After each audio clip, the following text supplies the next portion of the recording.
Hay muchos estudiosos sobre la Revolución Rusa, pero yo pienso que los que tienen que profundizar este estudio y los que tienen una gran responsabilidad de hacer este estudio son los que están al frente de las luchas actuales.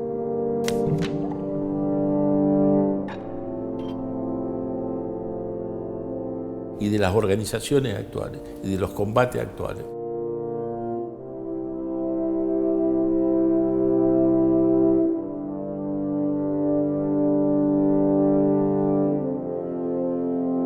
Son los dirigentes de los partidos revolucionarios, son los dirigentes obreros, son los dirigentes campesinos, son los diferentes dirigentes de los movimientos sociales que tienen que aprender de la Revolución Rusa y abrazarla.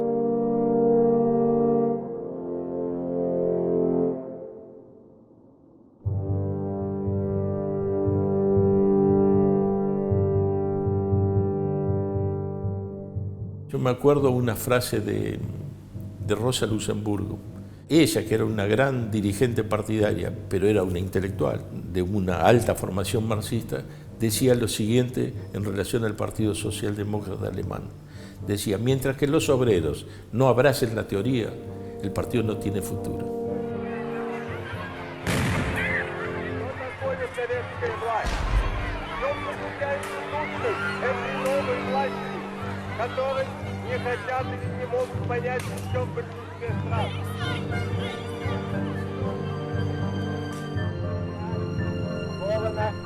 Воедино железным обручем насилия и произвола. Во время последней мировой жестокой войны... Por otra parte, los que venimos estudiando la Revolución Rusa, los obreros, los campesinos que también la vienen haciendo, como hay muchos compañeros que lo vienen haciendo y sacando conclusiones, es necesario que lleven esas conclusiones para los sectores más oprimidos, para la periferia de las grandes ciudades, para los sectores obreros y los sectores más explotados de la clase obrera. A ellos tenemos que ir. ¿Por qué? Porque ellos serán el futuro de la revolución.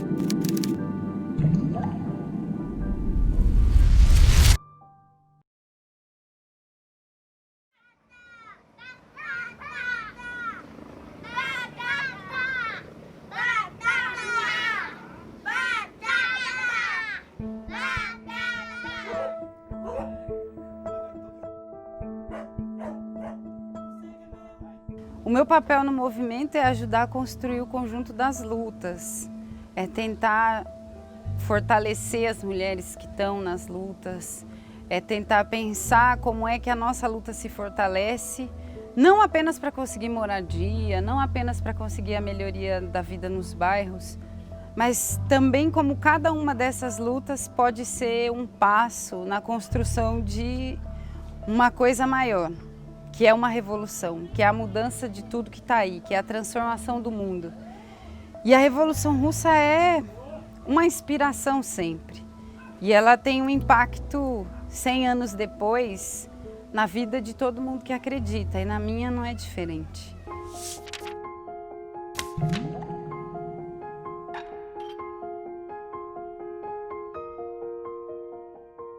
Houveram dificuldades, um enfrentamento grande, e as lutas que começaram a Revolução foram as lutas das mulheres.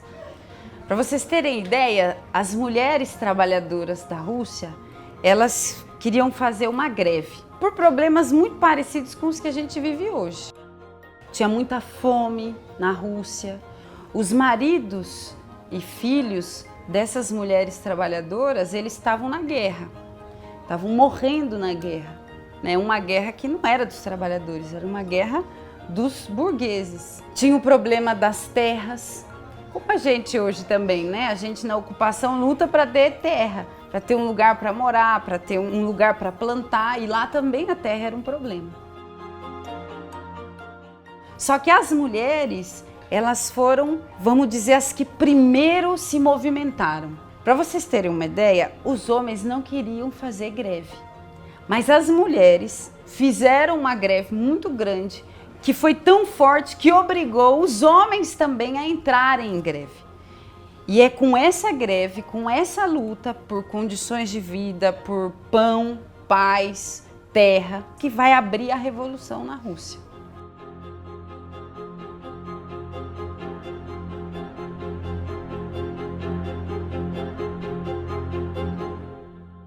Pensar e conhecer os processos das mulheres na Revolução Russa, se reconhecer como mulher trabalhadora, negra, oprimida, indígena, da periferia, dos bairros pobres, perceber que todas essas coisas juntas são uma identidade de uma classe, perceber que as mulheres são parte fundamental dessa classe, têm um papel a desenvolver na transformação do mundo, na transformação das coisas, na transformação da sua própria história, que ninguém liberta ninguém, é a gente que se liberta, são essas mulheres trabalhadoras que precisam se organizar, se libertar, que podem construir a revolução que nós precisamos, que todas elas precisam, que todas nós mulheres trabalhadoras precisamos.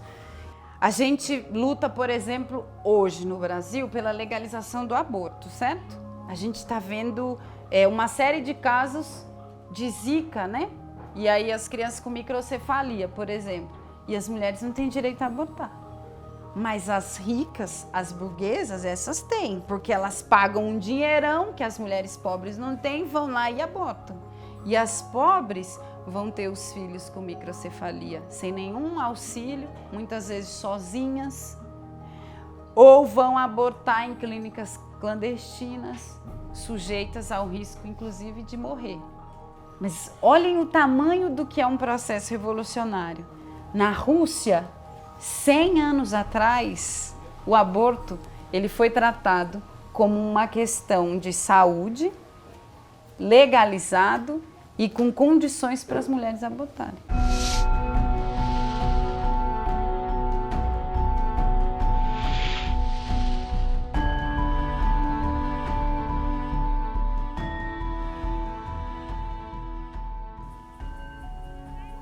Cada luta por moradia, cada luta no bairro, cada luta por creche, cada luta por saúde, a luta pelo direito à legalização do aborto, a luta pelos direitos das mulheres, um salário igual para um trabalho igual para as mulheres.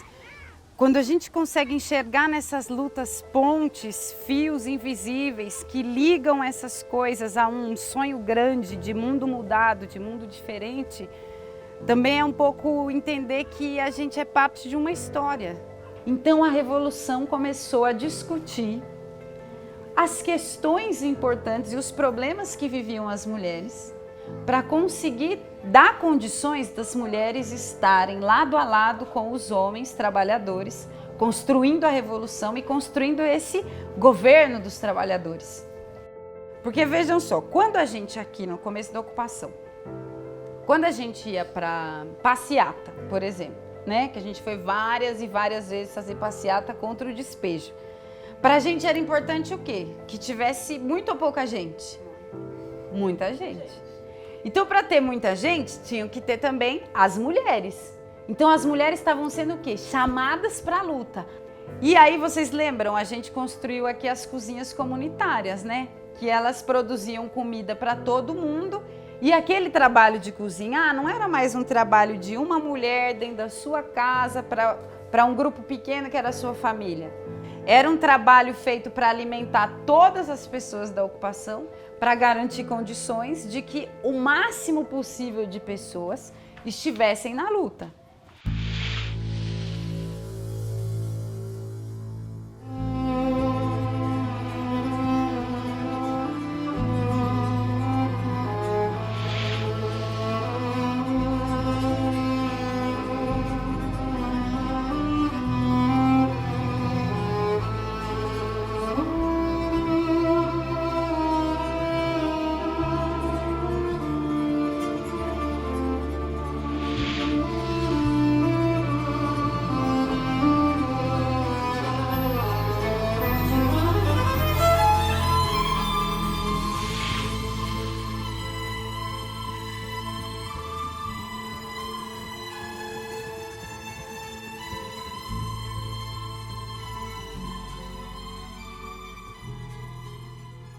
Es interesante ver cómo la burguesía e inclusive los diarios de la época veían la toma del poder por parte de los obreros y campesinos rusos dirigidos por el partido bolchevique.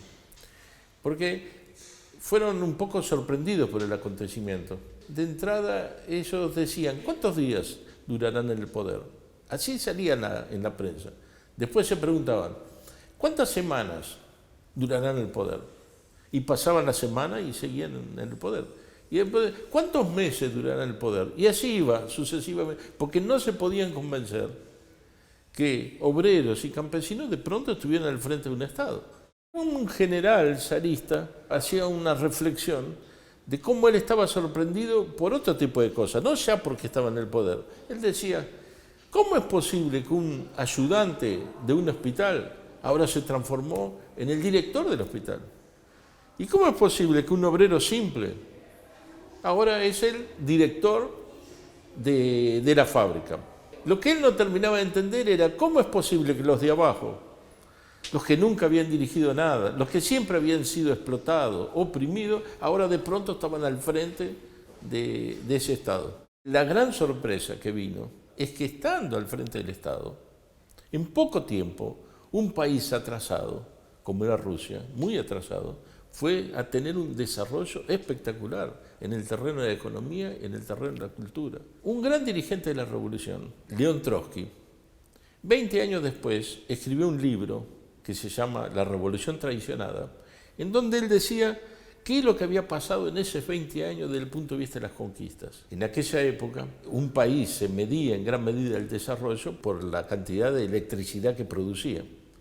Entonces él hace una comparación que es muy significativa. Él dice, en 15 años se pasó de 5 usinas eléctricas a 95. Es importante valorizar esas conquistas en un otro sentido, porque no fueron hechas en cualquier país. Es decir, esa conquista en cualquier país del mundo sería impresionante. Próxima estação, Terminal Capão Redondo. Desembarque pelo lado esquerdo do trem.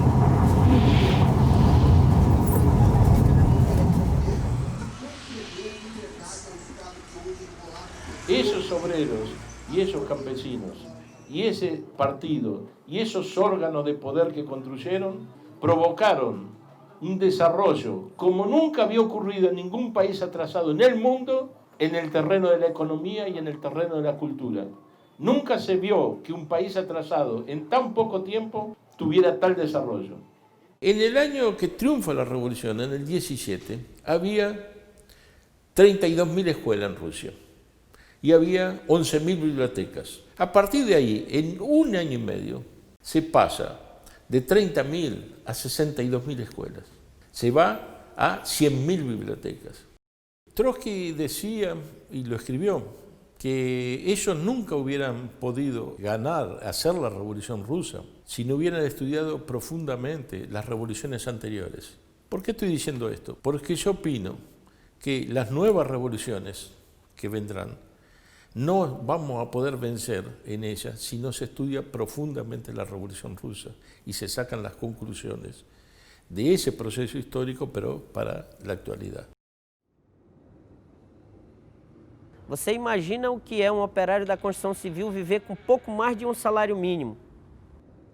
Administrar praticamente um salário mínimo por mês para sobreviver. Então é muito fácil o intelectual da burguesia chegar e dizer que tem a capacidade de administrar milhões, que muitas vezes vão para os cofres das empreiteiras, da iniciativa privada, por força da corrupção, mas ele não tem a capacidade de sobreviver um mês com um salário mínimo. Hoje, na sociedade capitalista, a burguesia prepara apenas os intelectuais da burguesia para governar. Mas quem tem o poder e a capacidade de construir e de fabricar são exatamente os trabalhadores. A classe operária não tem nada a perder e, além de não ser dona dos meios de produção, também não é proprietária de nada. Não tem um pequeno pedaço de terra, não tem um comércio, não tem uma padaria. Só tem a sua força de trabalho para vender, para sobreviver. Hoje, a conjuntura do país nos impõe a necessidade de uma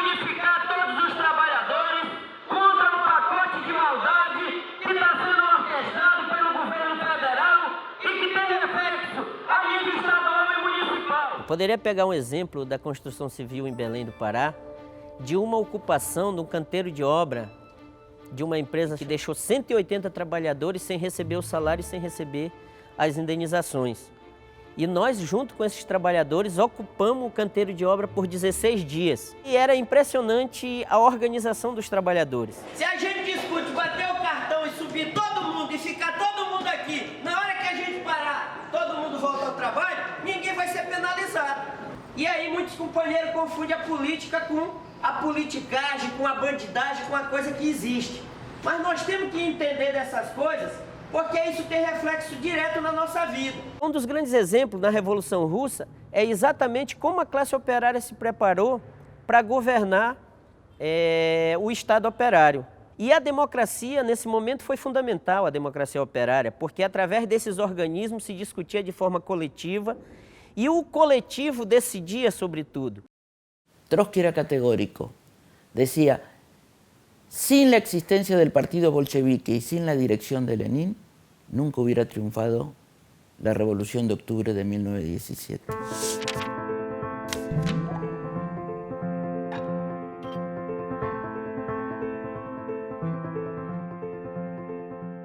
Yo estoy convencida de eso que dice Trotsky. Por eso hace 45 años que vengo trabajando, ayudando para construir un partido del tipo, con el mismo modelo del partido bolchevique.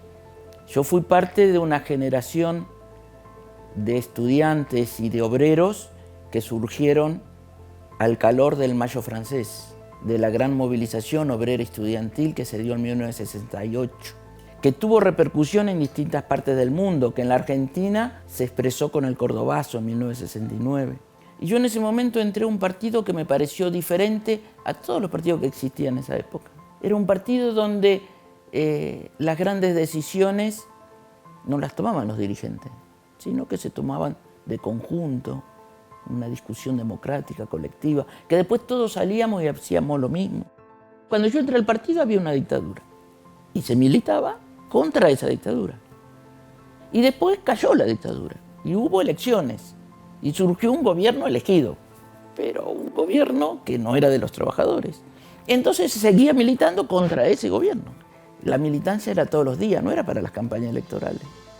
Después me di cuenta que no era una cosa especial de ese partido, que se estaba trabajando para construir un partido con el modelo del partido bolchevique. Y ahí empecé a conocer lo que era el partido bolchevique. Yo la Revolución Rusa había ido a hablar antes.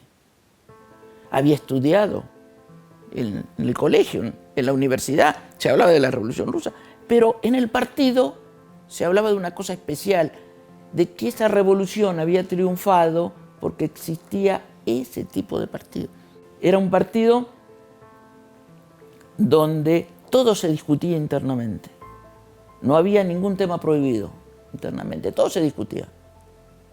Hasta que llegaba un momento que se votaba. Y cuando se votaba, todos salían a aplicar lo mismo en las diferentes partes. Es lo que se llama el centralismo democrático.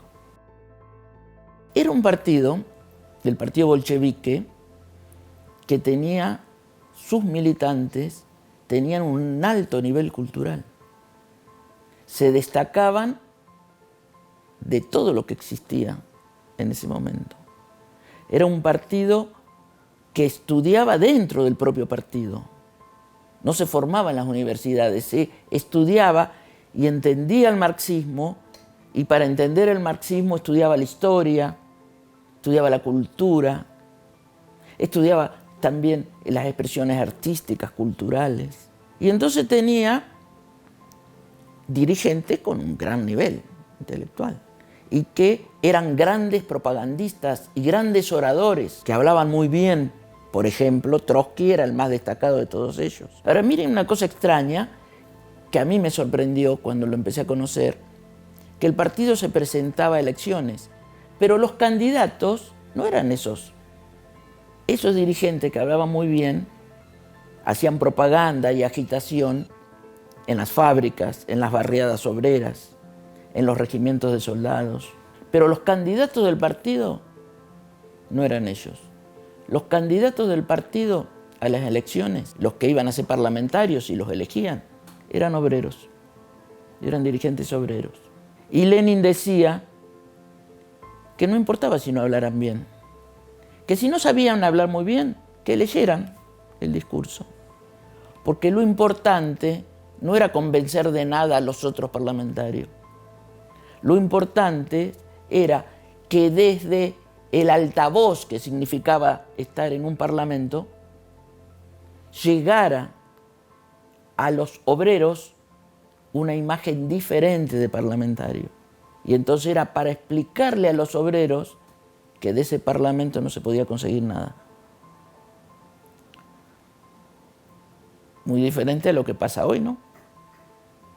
Incluso a nivel de la izquierda, como ya lo dije.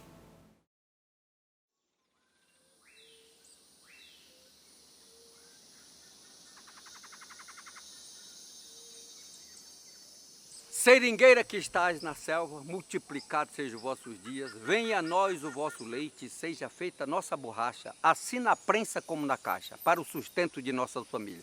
Nos dai hoje todos os dias, perdoai a nossa ingratidão, assim como nós enfrentamos as maldades do patrão.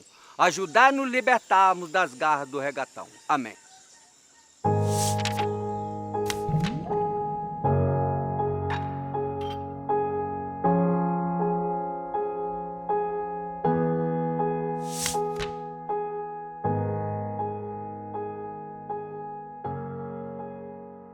A gente tinha a vontade de viver, e para viver nós sabíamos que nós só dependia de nós, e para nós garantir a nossa sobrevivência, a gente tinha que garantir a permanência na floresta. E essa floresta estava sendo disputada pelo grande latifúndio.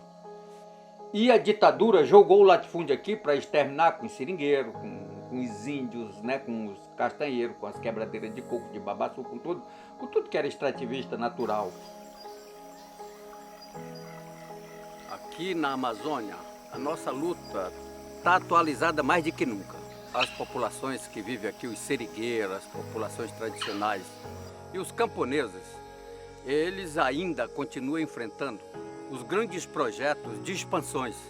São projetos implementados pelo agronegócio e são projetos que não trazem nenhum resultado para que aconteça a reforma agrária. A Rússia tinha 4 vezes o tamanho do Brasil, 128 milhões de habitantes, 100 milhões de camponeses. A nobreza controlava mais de 50% das terras, apesar de ser menos de 1%.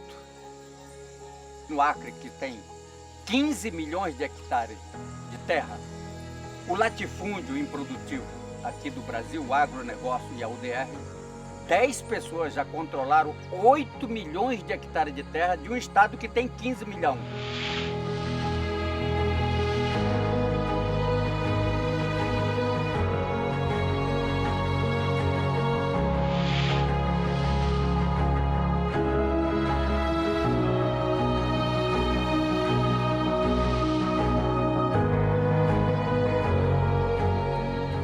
Só quem tem uma proposta de reforma agrária que está implementando, que já deu um passo importante na Amazônia, foi o seringueiro. Nós tiramos a terra da mão do latifúndio aqui no estado do Acre, no Brasil. Nós conseguimos mais de 30 milhões de hectares de floresta de terra ficar na mão dos índios, do seringueiro, nos estados do Amazonas, Pará, Acre, Rondônia, Tocantins, Maranhão, Amapá, em tudo que for os estados da Amazônia. Criamos as reservas extrativistas. O Chico Mendes foi assassinado numa forma, não só o Chico, mas minha irmã Dorothy, muita gente foi assassinada nessa luta toda pela reforma agrária, na luta toda, sabe, pela uma vida de sobrevivência dentro dessa Amazônia, por essa Amazônia. E aí depois você viu companheiros que estavam junto com a gente aqui. O Lula veio para cá, participou de toda essa luta aqui. Quando ele veio para cá em 80, disse que de uma canetada só ele fazia a reforma agrária nesse país. E o Lula criou a lei que regulamenta todo o desmatamento feito pela UDR, feito pelo agronegócio, que é quem fez os grandes desmatamentos até 2008 está perdoado.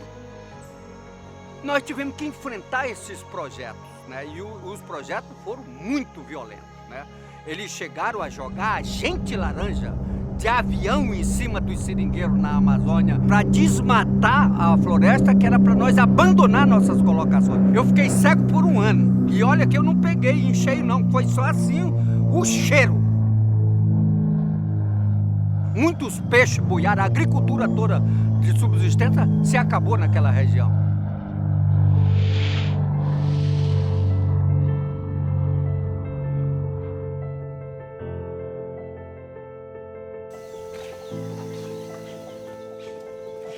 Que é um terreiro, que pode ser um terreiro de pesquisa. Aqui nessa floresta pode estar a cura para muitos tipos de doença desconhecida. Então eles estão causando um dano à humanidade. Nós temos primeiro que conhecer esse monstro aqui, para depois a gente decide se a gente destrói com essa Amazônia. A reforma agrária é uma necessidade, mas de acordo com a realidade de cada região. Nós aqui precisamos da reforma agrária com a floresta em pé. Na época dos empates, os empates foi uma forma de luta que os seringueiros fizeram para não deixar a floresta cair. Eles iam para frente do desmatamento e empatavam, não deixavam o fazendeiro desmatar. Aí veio o Chico Mendes, que foi o primeiro secretário do Sindicato dos Trabalhadores Rurais de Brasileia, e daqui ele foi para Chapuri organizar os sindicatos de lá de Chapuri e mais 8 sindicatos no estado. Chico Mendes foi realmente um militante político aqui, nunca foi um ecologista. O Chico Mendes foi um sindicalista, defendia o socialismo. Ele dizia assim, gente, nós não temos nenhum valor para essa sociedade lá fora. Lá ninguém considera nós como seres humanos, nós não somos da sociedade, nós estamos para lá da periferia da sociedade.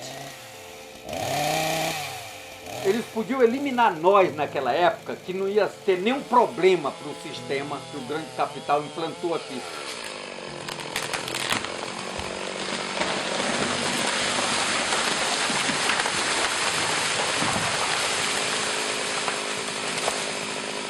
O Chico, antes de morrer, 30 dias, nós estávamos numa reunião discutindo essas questões todas, o socialismo, a questão da luta lá na União Soviética, a queda do Muro de Berlim, a gente discutia tudo isso. E o Chico escreve um sonho dizendo o seguinte, atenção jovem do futuro, no ano de 2120 vai acontecer a primeira revolução socialista mundial que vai pôr fim a todos os inimigos do planeta. E ele foi declarando esse sonho, dizendo, nessa sociedade não vai haver terra concentrada, nessa sociedade não vai haver a prostituição, não vai haver a desigualdade social, vai ser uma terra onde todos vai ser uma classe só, não vai ter luta de classe. Então, ele declama esse sonho dizendo, e ele diz, no final ele diz, vocês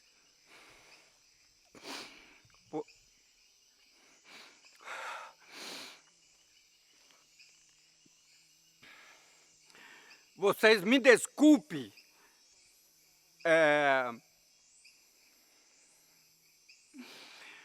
que eu escrevi estes acontecimentos que eu mesmo não verei.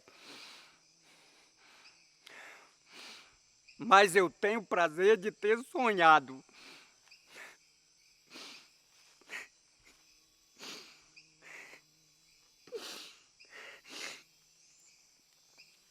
Então, para mim, a gente sonha com a sociedade melhor, mas é necessário que a gente não acredite nesse sistema que está aí, que ilude a grande maioria com esmola. Esta crisis no es producto de designio divino ninguno, ni ha brotado como un repollo. Es la crisis de su sistema. Y cuando dicen que hay que buscar una salida a la crisis, mienten. Lo que están diciendo es que quieren una salida de ellos, de la crisis. Una salida a su servicio sobre las espaldas de los trabajadores y el pueblo. Eso es lo que están diciendo.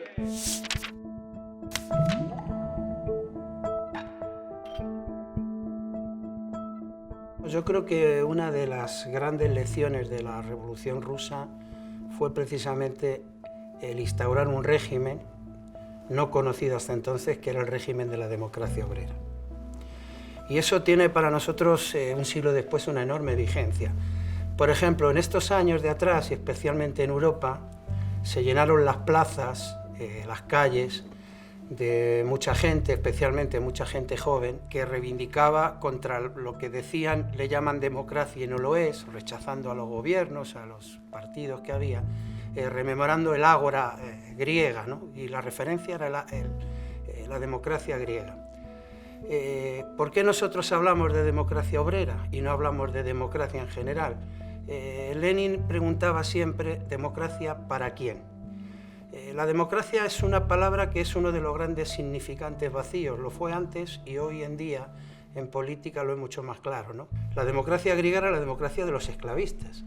Hay que recordar que solo tenían derecho a votar ellos, no votaban ni las mujeres, ni votaban los esclavos, ni votaban los extranjeros. El manifiesto comunista hace mucho tiempo ya levantaba lo que ha sido su leitmotiv, ¿no? La emancipación de los trabajadores será obra de los trabajadores mismos, decía Marx. Y la Revolución Rusa era la primera vez que eso se ponía en la práctica y se demostraba que era posible, que sí se podía, ¿no? Los trabajadores se empezaron a organizar en los soviets, lo que se llamó los soviets, lo que en castellano llamamos consejos o juntas. ¿Y qué eran los soviets? Los soviets eran los órganos que elegían colectivamente todos los trabajadores. Es decir, los trabajadores en las fábricas, en los talleres, en los distritos, elegían a sus representantes. Representantes que, por ejemplo, a diferencia de los actuales parlamentos, aquellos representantes no tenían sueldo, no tenían privilegio ninguno, podían ser revocados en cualquier momento. Normalmente se elegían por un periodo de un año, pero podían ser revocados en cualquier momento si no cumplían lo que las asambleas habían resuelto. A diferencia de los parlamentos actuales, donde aparentemente son más democráticos porque el voto es universal, los soviets el voto no era universal. Solo votaban los trabajadores, votaban los campesinos, votaban los soldados. Es decir, los patronos, los jefes de la fábrica, los de los bancos no tenían derecho a votar. Y aquello permitía que fuera una representación de verdad de toda la población. A diferencia de hoy, que todos sabemos que aparentemente todo el mundo tiene el derecho, pero las campañas se han convertido en la mercantilización, en el voto que se compra, en el voto clientelar, ¿no? No se puede hacer otra cosa, no hay una salida. Nosotros estamos obligados a explicar a millones de trabajadores que no es verdad, que sí se puede, que sí hay salida, que hay recursos para que tengamos empleo, que hay recursos para cobrar salarios dignos, que hay recursos para tener una educación y una sanidad pública y de calidad, que hay recursos para resolver la vivienda. Pero esos recursos hay que sacarlos de los que nos están robando. Bueno, el régimen de la democracia obrera tenía esa expresión en los soviets, pero no era el único. Es decir, la democracia obrera hacía parte de toda la vida social, política, económica del país. El ejército, que es una de las mayores instituciones jerárquicas que existe, ¿no? Fue un modelo de lo que significaba la democracia obrera. Se suprimieron las condecoraciones. El propio Trotsky, que era el jefe militar de casi 6 millones de trabajadores y campesinos en armas, él cuando llegaba el ejército a los pueblos, lo primero que hacía Trotsky era reunirse con los compañeros del partido, con el núcleo del partido, ahí les explicaba la situación, se veían los planes que se iban a hacer y después se convocaba en la Plaza del Pueblo una asamblea pública para implicar a toda la población en la lucha. Siempre cuentan la anécdota de que los jóvenes y la gente que estaba más golpeada por la guerra y por los sacrificios de la guerra era muy reticente a anotarse en el ejército. Y siempre después de esas asambleas, esos discursos de Trotsky, los jóvenes se empezaban a alistar voluntariamente al Ejército Rojo, ¿no?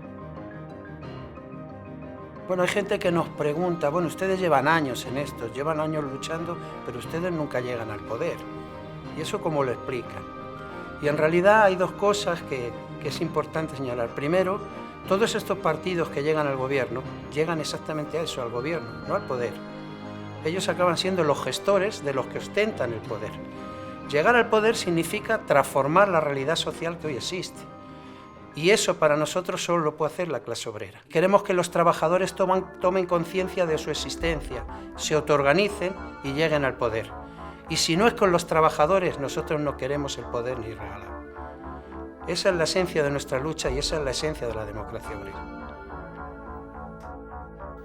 de todos aquellos que enterraron a la clase obrera, a los que enterraron a la revolución, a los que dijeron que el socialismo estaba muerto, para decirles hoy desde aquí lo que decían las ánimas del purgatorio a mi ilustre paisano don Juan Tenorio: los muertos que vos matáis gozan de buena salud.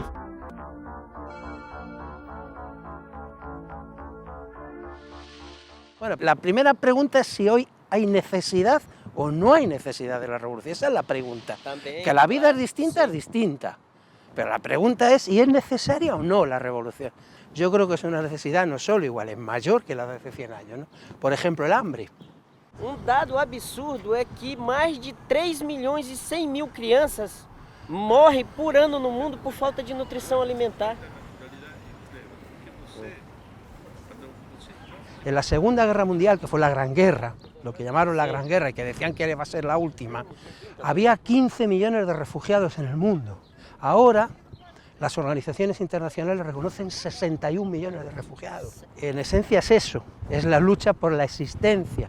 Eu fico indignado porque eu acredito que o sistema capitalista é um sistema podre hoje, um sistema de barbárie. No responde a la necesidad más básica de los seres humanos, que es el poder comer, el poder vivir, el poder garantizar a sus futuras generaciones la continuidad, ¿no?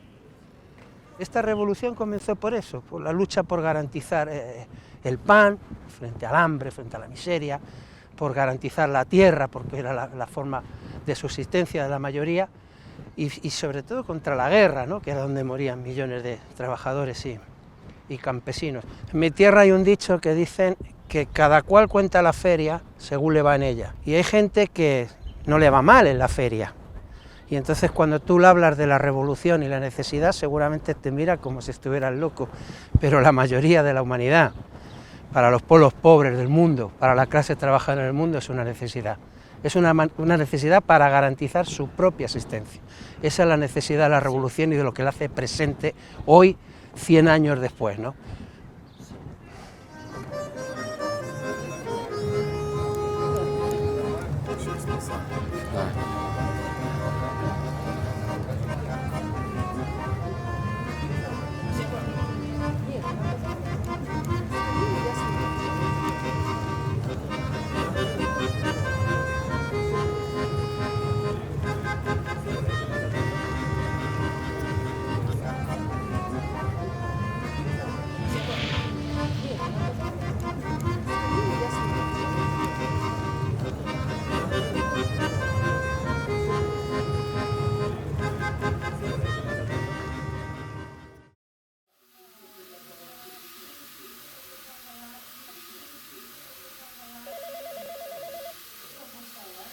Nossa família ela é uma família fragmentada, então nós temos parente na Cisjordânia, nos Estados Unidos, na Europa.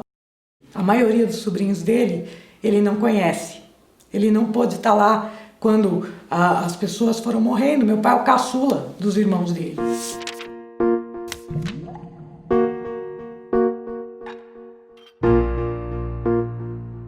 Eu estive lá em 2010 e foi muito emocionante, porque ali eu encontrei com o único irmão do meu pai que ainda estava vivo, a minha família que é enorme na Palestina, e eu fui visitar a aldeia do meu pai.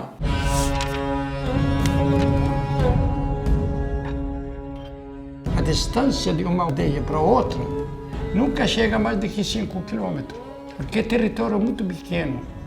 Na minha casa, por exemplo, é uma aldeia simples, não tem água, nada. Então, a sociedade é muito ligada ao humanismo. Por exemplo, o trigo do meu pai aqui, tem outra plantação do lado, é do judeu. E a gente vivia em harmonia, fora do comum.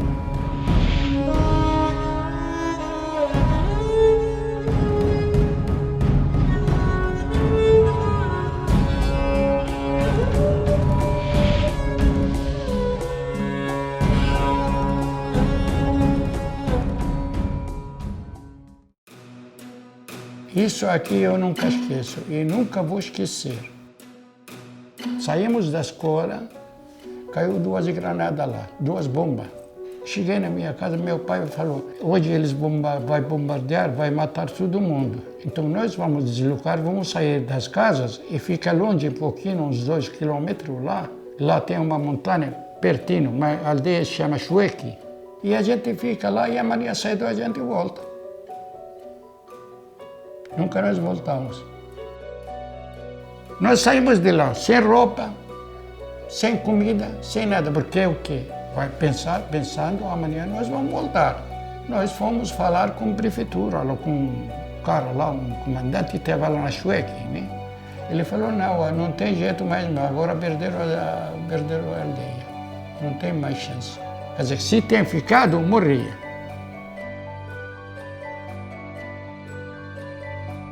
Não ficou, não volta mais. Você entendeu? Essa expulsão foi usada com muita violência, com muita matança, com toda a destruição que você pode imaginar. Entendeu? Que o colonialismo sempre usou. Quando eu saí do Brasil, eu perguntei para o meu pai o que ele queria que eu levasse para ele. E o meu pai falou, eu quero terra e azeite. E eu queria levar a terra da aldeia dele. Nenhum palestino que vive lá poderia ir comigo, porque lá os palestinos vivem uma situação de apartheid. Eles não podem transitar livremente, eles não podem entrar dentro do que era a terra deles, porque eles fizeram uma limpeza étnica para criar o Estado racista de Israel. Então, da terra do meu pai, o que ele conseguiu chegar mais perto foi a terra que eu tirei da aldeia dele naquele momento. Ela trouxe um pouquinho assim. Está guardado.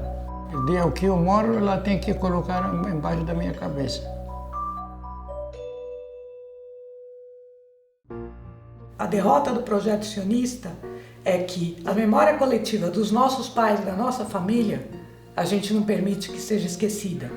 Então tinha o primeiro-ministro de Israel, Davi Ben-Gurion, que ele dizia que os velhos morreriam e os jovens esqueceriam.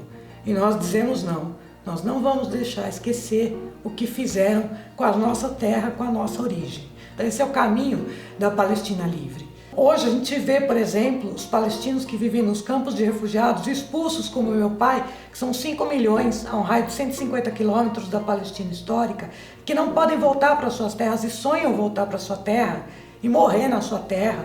Como meu pai sempre disse, se eu entrar na Palestina, eu pisar lá e eu morrer, eu morro feliz. Esse é o sentimento que fica. Quando você chega num campo de refugiado, as crianças pequenininhas que nunca pisaram na Palestina, sabe como elas falam? Eu sou palestino, aquela terra é minha. Então isso é o que Israel não conseguiu apagar, porque a gente continua com esse sentimento de ligação com uma terra que foi roubada de nós. O meu pai sempre conta a história do pai dele, que o pai dele chorava depois da expulsão da terra e recitava um poema. Como que era esse poema, pai? Ele falava assim, sabe? Biladi, biladi, wa in jarat alayya azizatun, wa ahli wa in danu alayya kirami. Que significa isso tudo? É meu amor tudo para você, minha terra, minha cidade. Tudo amor, tudo meu sentimento. E eu rezo por você. Aí depois ele completava assim, يا دار يا دار لن عدنا كما كنا لطليك يا دار بعد الشيد بالحنة. Significado bem pequeno, palavra. Significa assim, a minha terra, todo o amor que eu tenho na vida. Se eu voltar para você, se eu voltar a ter essa casa minha, eu não vou passar tinta em cima dela. Eu vou maquiar você como fosse minha noiva. Quer dizer que eu sou tão fiel a essa noiva que eu não caso com outra nunca na vida. Porque eu que maquiaguei, eu que vou viver com ela, então ela vai ser a Palestina, meu princípio, o meu fim. Esse é o significado dessas 4 ou 5 palavras dele.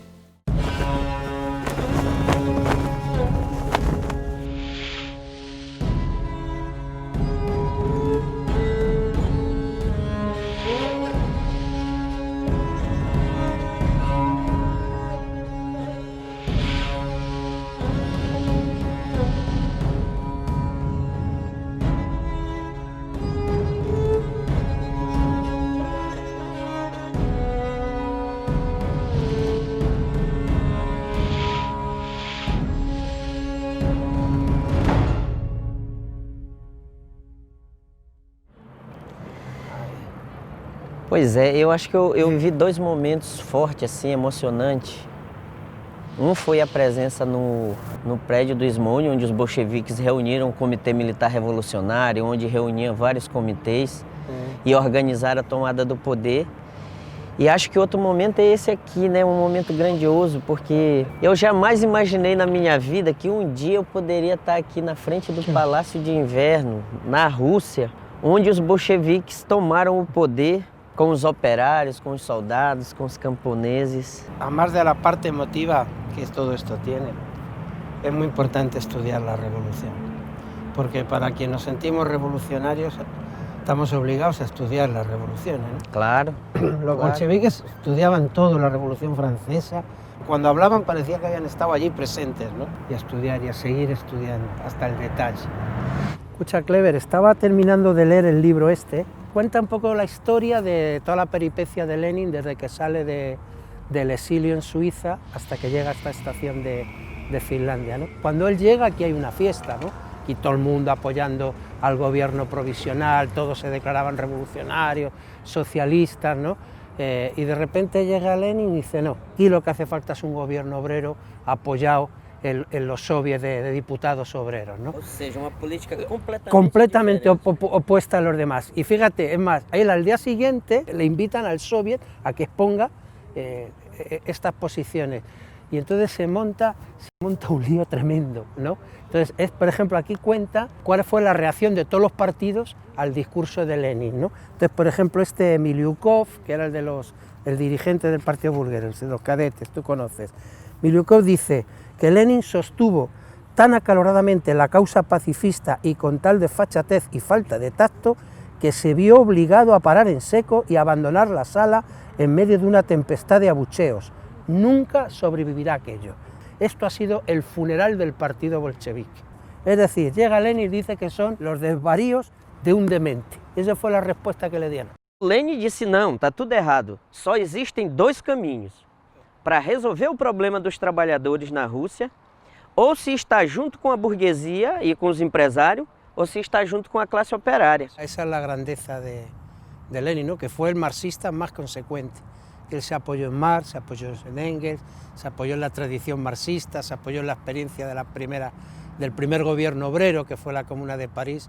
Él se mantuvo firme en eso, no cedió a las presiones y gracias a ser el más consecuente, él logró construir un partido para la revolución obrera, para el triunfo de la revolución obrera. Por eso decimos que sin Lenin y sin el partido bolchevique no hubiera habido nunca revolución rusa.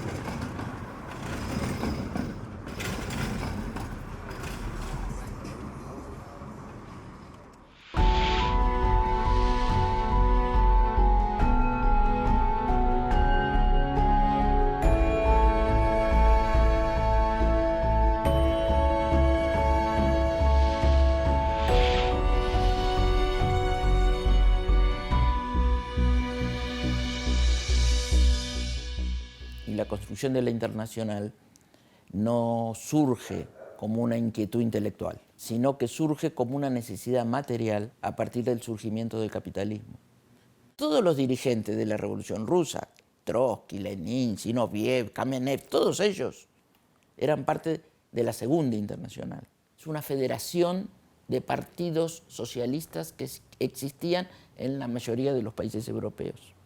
Pero esa internacional comete una gran traición. En 1914 apoya a cada uno de los gobiernos que estaban enfrentados en la guerra. Entonces eso era lo opuesto al internacionalismo proletario que dice que los obreros no tienen patria. Entonces estaba la gran tarea para Lenin, para Trotsky, de construir una nueva internacional. Pero esa nueva internacional no era fácil construirla. En el medio de la guerra civil, en 1919, cuando el nuevo Estado obrero era atacado por los rusos blancos, apoyados por todos los países imperialistas, atacaban al nuevo Estado. En medio de eso se hace el Congreso que funda la Tercera Internacional. Trotsky, que dirigía el Ejército Rojo, que estaba en el frente de batalla, deja el frente de batalla para fundar la Tercera Internacional. Esa era la importancia que se daba. En ese momento el Partido Ruso tenía 500.000 militantes. Y los que vienen a construir la Internacional eran todos partidos mucho más pequeños. Pero cuando se elige la dirección de la Internacional, los representantes del partido ruso están en minoría dentro de la dirección de la Internacional. ¿Por qué? Porque se quería una verdadera dirección internacional, al cual el partido ruso, que era el más grande de todos y que dirigía un Estado, estaba sometido políticamente. Esa era la concepción de Internacional. ¿Por qué? Porque es imposible construir el socialismo en un solo país. Utópico é achar que a classe trabalhadora vai ter conquistas administrando o Estado capitalista. Dentro desse sistema é impossível a transformação da sociedade. E é para isso que eu luto todos os dias, para ganhar a consciência dos operários que é possível derrotar o sistema capitalista e construir uma sociedade diferente, onde os trabalhadores possam ser livres e ter acesso às principais políticas públicas, como moradia, saúde, educação, o lazer, o direito à arte, que nos foi tirado.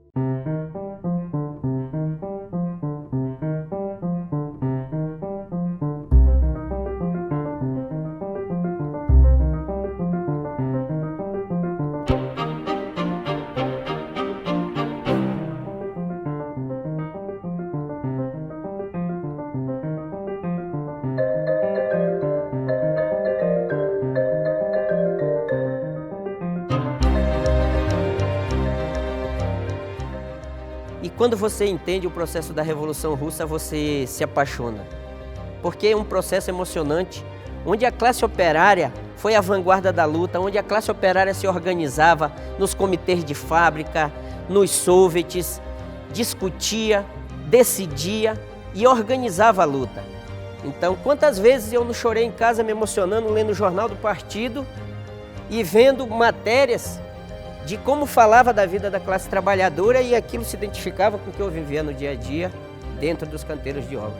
Então, a partir daí, foi que eu me apaixonei por esse processo e dedico a minha vida à construção desse partido, desse projeto, e eu luto para que os trabalhadores avancem no seu nível de consciência e possam se libertar dessa exploração e dessa opressão que nós vivemos no sistema capitalista. Las potencias imperialistas llegaron a la conclusión de que había que acabar con esa experiencia, porque esa experiencia no solo afectaba a los capitalistas rusos o a la nobleza rusa, sino que era un ejemplo que se podía irradiar por todo el mundo. Entonces trataron de destruir esa experiencia. 14 ejércitos invadieron Rusia y después desarrollaron con los burgueses rusos y los nobles rusos se unieron con los ejércitos imperialistas para desarrollar una guerra civil. Y, sin embargo, ese nuevo Estado de obreros y campesinos dirigido por el partido bolchevique enfrentaron a esa agresión y la derrotaron. Fueron 5 millones de combatientes que fueron a esa guerra y terminó con una victoria de ese nuevo Estado. Pero ahí vino un nuevo problema.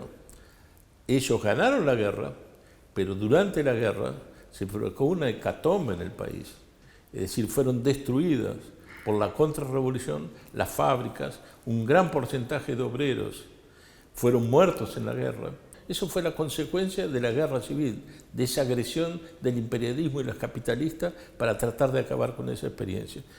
Cuando terminó la guerra, entonces ahí hubo un nuevo desafío, tratar de recuperar la economía destruida por la guerra. Y ese desafío parecía muy difícil, que obreros, campesinos, dirigidos por un partido que no tenía experiencia en haber dirigido otro Estado, fuera capaz de salir de la guerra, de recuperar la economía y salir adelante. Y eso se hizo. El partido bolchevique surgió en 1903 como movimiento bolchevique, como corriente. Fue creciendo, participó en la revolución de 1905, pero la derrota de esa revolución tuvo consecuencias sobre el partido. Y Trotsky dice que en 1910 en Rusia no eran más de 40 o 50 militantes.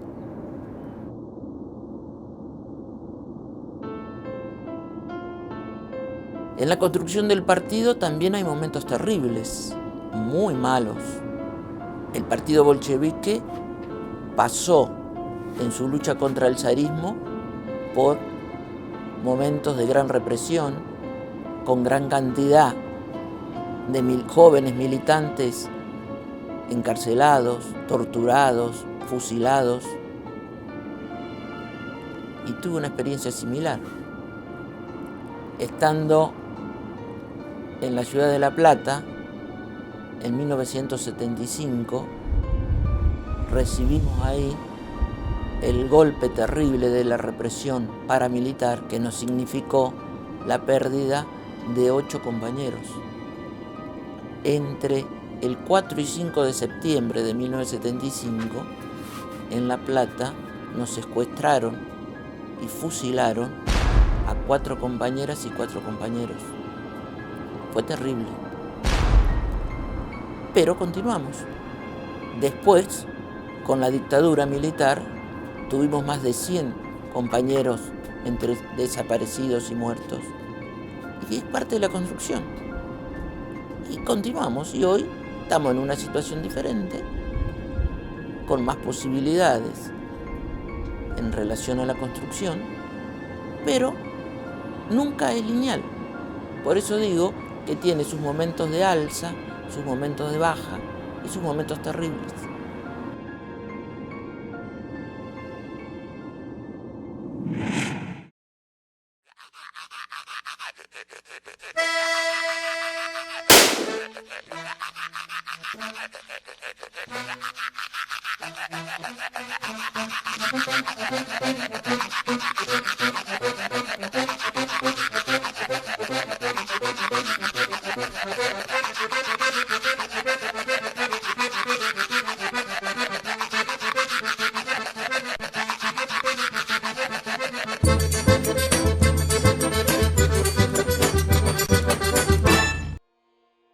Yo tenía 16 años la primera vez que entré a trabajar en una obra y 18 cuando entré en una fábrica.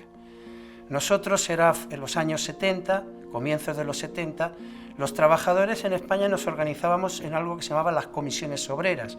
Vivíamos bajo un régimen de dictadura y entonces las comisiones obreras surgían en las empresas, en las obras, y nos organizábamos. Aquello era un movimiento que muchos decían que era semisoviético, porque en realidad tenía que ver con esa experiencia de las luchas de los trabajadores, ¿no? De aquel sindicato que empezábamos a construir contra el sindicato fascista, el sindicato vertical, que era el único que estaba permitido y que era obligatorio que tuviéramos que estar afiliados, aquel sindicato empezó a crecer, las comisiones obreras, y miles de trabajadores empezaron a organizar comisiones obreras en sus fábricas y en sus tajos. Pero aquellas comisiones obreras también tenían una conducción política, que eran los que opinaban que estaba bien toda la lucha, pero había que tener un cierto orden, no se podía cuestionar el sistema, no se podía llegar hasta tan lejos. Y empezaron a dominar el sindicato y hasta generar una casta al interior del sindicato que acabó liquidando todo eso. Hoy, por ejemplo, en los sindicatos, ¿qué pasa? En los sindicatos de los trabajadores no mandan los trabajadores, mandan los burócratas. ¿Y de qué viven los burócratas? Que fue lo primero que perdió Comisiones Obreras, su independencia. Viven de las subvenciones del Estado, de los cursos de formación, montan empresas para gestionar las jubilaciones privadas, y entonces el sindicato pasa a depender del Estado, y como tal Estado, a ser controlado por quien manda. Sin democracia obrera, el sindicato no puede ser nunca una herramienta de los trabajadores. Si no somos los propios trabajadores los que financiamos nuestro sindicato, los que tomamos la decisión sobre el mismo, los que lo construimos, el sindicato acabará siendo una herramienta de la patronal y del propio Estado, como son hoy todos los sindicatos de la burocracia. En la Rusia pasó algo parecido que pasa en muchos sindicatos. Surge una nueva dirección que va ocupando el poder, y al frente de ese proceso está un dirigente del partido bolchevique que encarna todo ese proceso, que es Stalin. ¿Qué es lo que hace Stalin? Elabora una teoría que se opone a todo lo que era la tradición de los revolucionarios hasta ese momento. La tradición de Marx, de Engels, de Lenin, de Trotsky, de los grandes dirigentes históricos y de la Revolución Rusa. ¿Cuál es esa teoría? Es la teoría que él llama del socialismo en un solo país. Era una utopía, significaba que en última instancia haríamos el socialismo en colaboración con el resto de los países imperialistas. Y él da una fórmula que no es solo el socialismo en un solo país, sino que dice socialismo en un solo país y coexistencia pacífica con el imperialismo. Entonces eso va a significar que la lucha por el poder en el resto de los países se deja de lado, porque hay que coexistir con el imperialismo. Pero no se limita a eso. Él avanza al hacer pactos, acuerdos de carácter bien contrarrevolucionario con los grandes potencias imperialistas. Entonces es por eso que hace el pacto con Hitler en el año 39, cuando empieza la Guerra Mundial.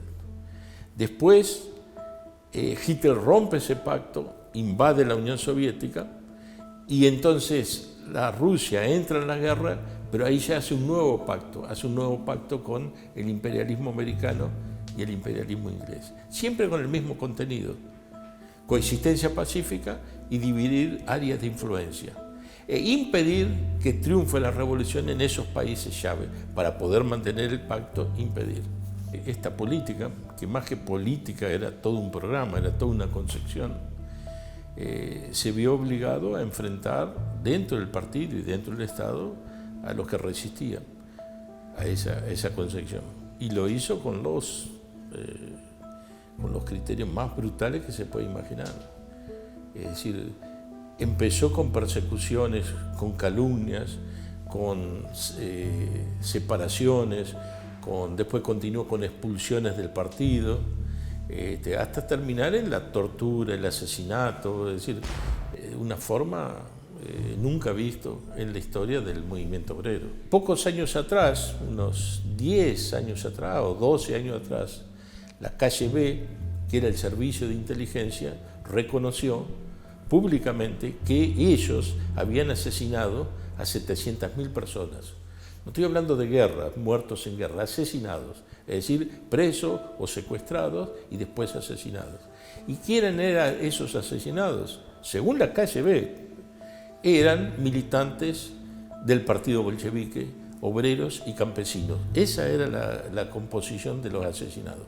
No habían asesinado a contrarrevolucionarios, habían asesinado a los que hicieron la revolución. Eso fue el estalinismo. Toda esa política de Stalin, todo ese programa de Stalin, era lo opuesto, no era diferente solo, era lo opuesto al programa defendido por los bolcheviques y defendido por Lenin particularmente.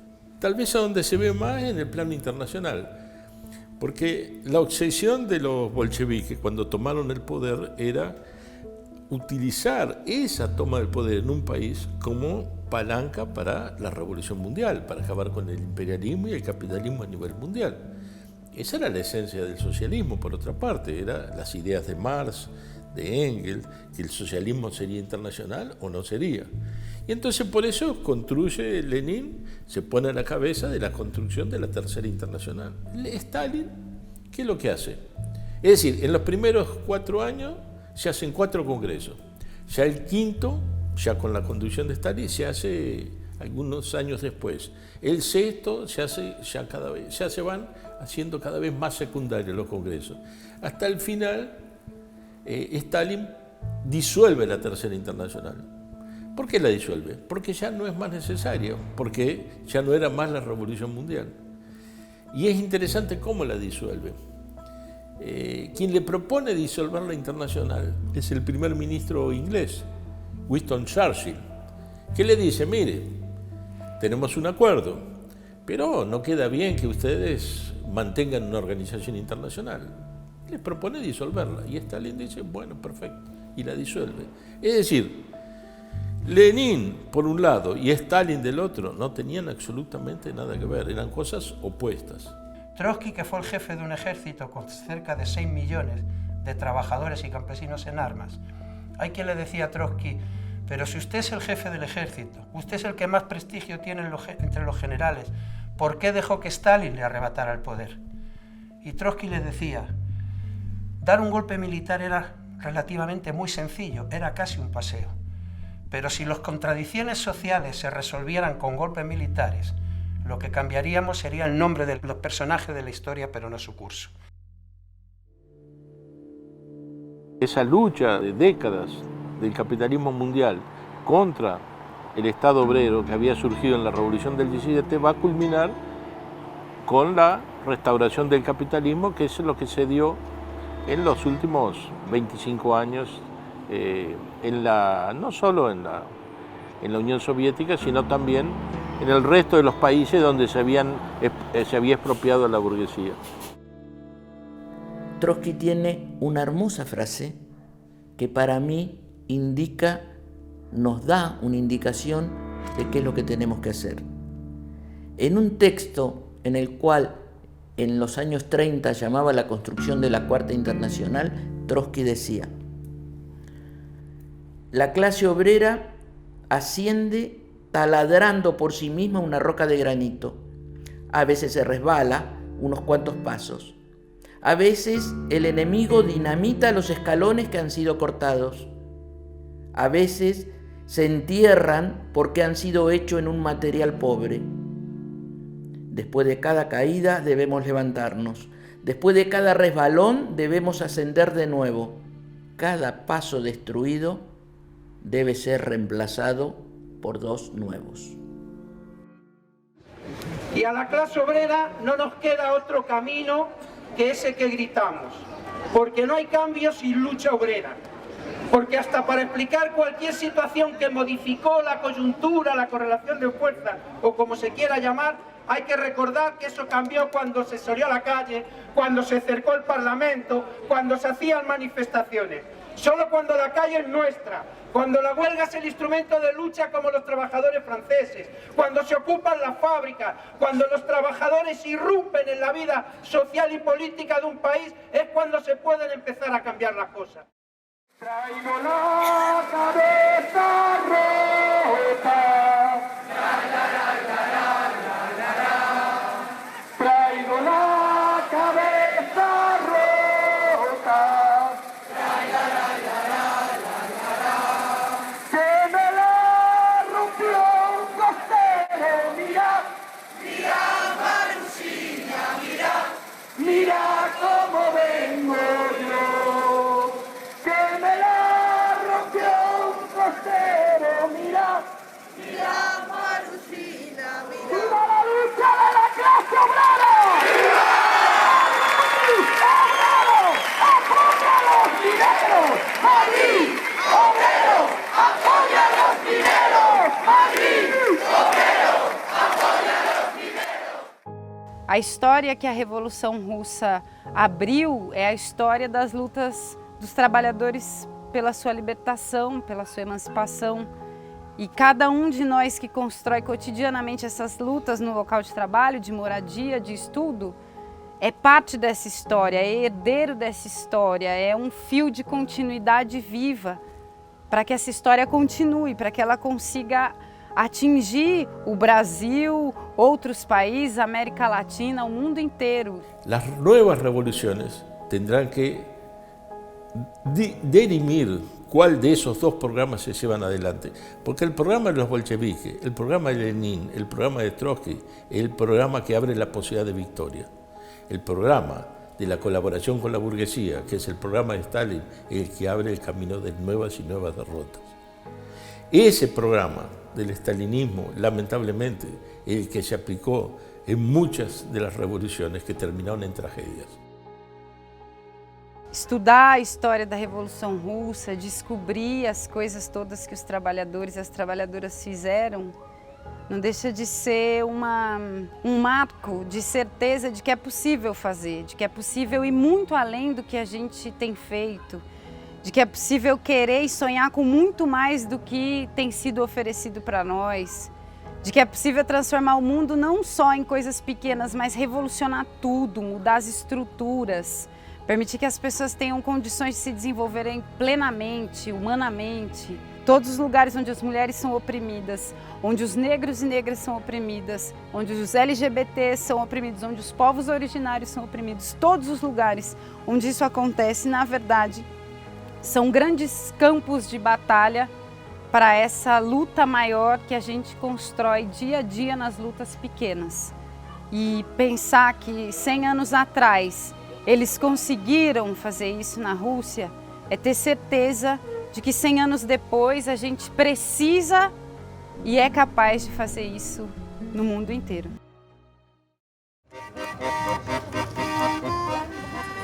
El capitalismo demostró no su superioridad, el capitalismo demostró su fuerza, que no se demostró como un sistema social, ni antes, ni ahora, ni para el futuro, capaz de resolver los problemas de la humanidad.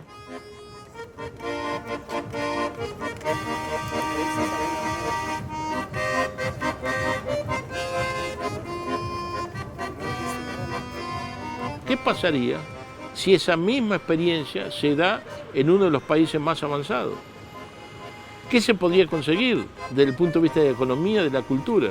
Imagínense, ¿qué pasaría si se diese una revolución en donde los obreros toman el poder y expropian a la burguesía en un país como Estados Unidos, como Alemania, como Inglaterra, como Francia? Y esa es una lección para el futuro. Y más, ¿qué pasaría si eso no se limitase a un país u otro, si eso se extendiese a nivel mundial?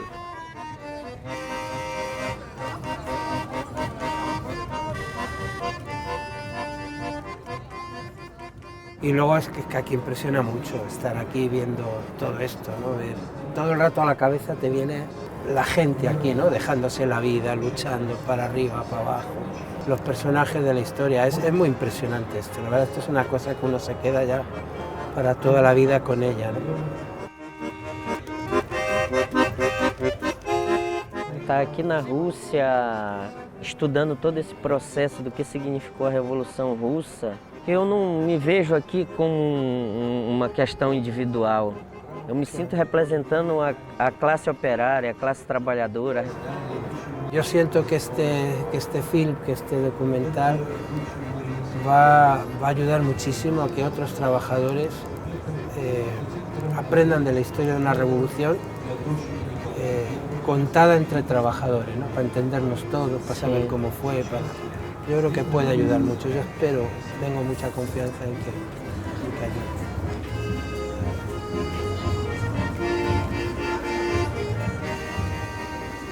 Es el capitalismo el que fracasó y es el estalinismo el que fracasó. A mí me gusta mucho una expresión que utiliza un director joven de cine argentino, Damián Cifrón, cuando responde a esto, ¿no? De que cuando le dice, no, el socialismo fracasó. Y él dice, ¿quién les ha contado a ustedes que el socialismo fracasó? Y dice, yo soy un apasionado de Romeo y Julieta. Si yo voy al teatro a ver esa obra y el director de la obra es un pésimo director y la puesta en escena es una pésima puesta en escena, tengo yo derecho a decir que Shakespeare fracasó.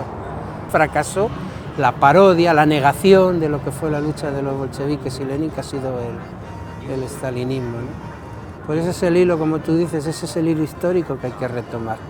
As lutas existem.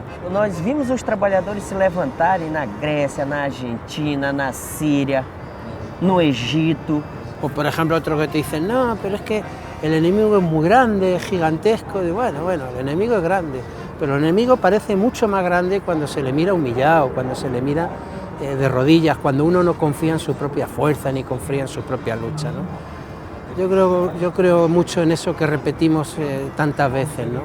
Aquí la historia ha demostrado que la clase obrera puede ganar y aquí no hay ningún dios que haya escrito que no podemos ganar.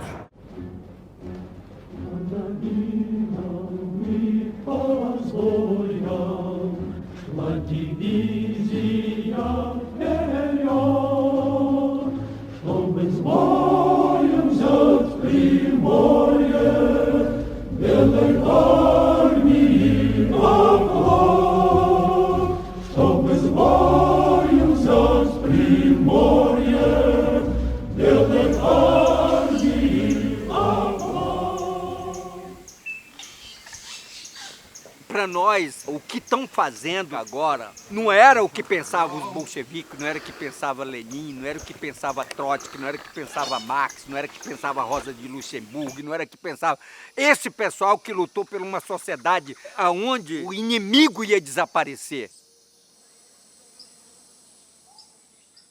Então a gente se despede de vocês dizendo que essa luta é nossa, que a luta pelo socialismo está viva, que a luta pela reforma agrária está viva, e nós só vamos fazer a reforma agrária se nós destruir o capitalismo.